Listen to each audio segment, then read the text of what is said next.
After the murder of Sarah Everard, the Prime Minister promises reform of the criminal justice system, which he describes as a nightmare for women.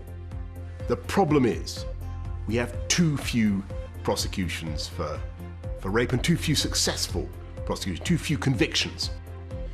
The Army will begin delivering fuel to petrol stations across the UK from Monday after days of queuing at the pumps.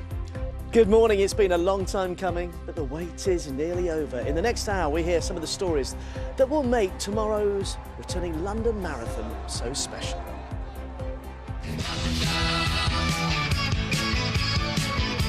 "45 years after the launch of Saturday morning kids TV, we're going to take a look at the secret to its success. Saturdays on CBBC are now filled with challenges, live music, sporting conquests and possibly a bit of slime.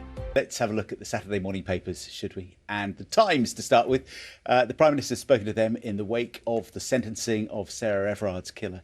And Boris Johnson says to the Times there is an issue with the way police treat allegations from women, saying that complaints are still not being taken seriously by forces. The Daily Mail focuses on the issue of fuel supplies. It's been confirmed that nearly 200 military drivers will be deployed to the worst-hit areas. The Sun this morning is reporting that England's World Cup hopes have been thrown into disarray after 5 players reportedly refused to get a coronavirus vaccine. The paper says the organisers of next year's tournament, which happens, just over a year's time in Qatar, are planning to ban all unvaccinated players. One of the most read articles on the BBC News website is this story. Now, what you're seeing is a tanker. And what's happened is this tanker, the driver of this tanker from Northamptonshire, was followed for miles by around 20 motorists who thought he was transporting fuel. Instead, when he did actually stop, they discovered he was actually delivering 44 tonnes of cement. Guy wound his window down. He says, "Which petrol station are you going to?"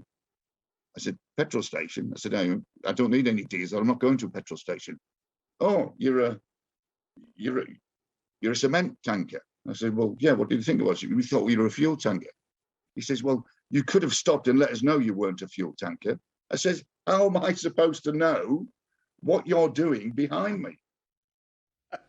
And how much fuel did they use chasing him? I know.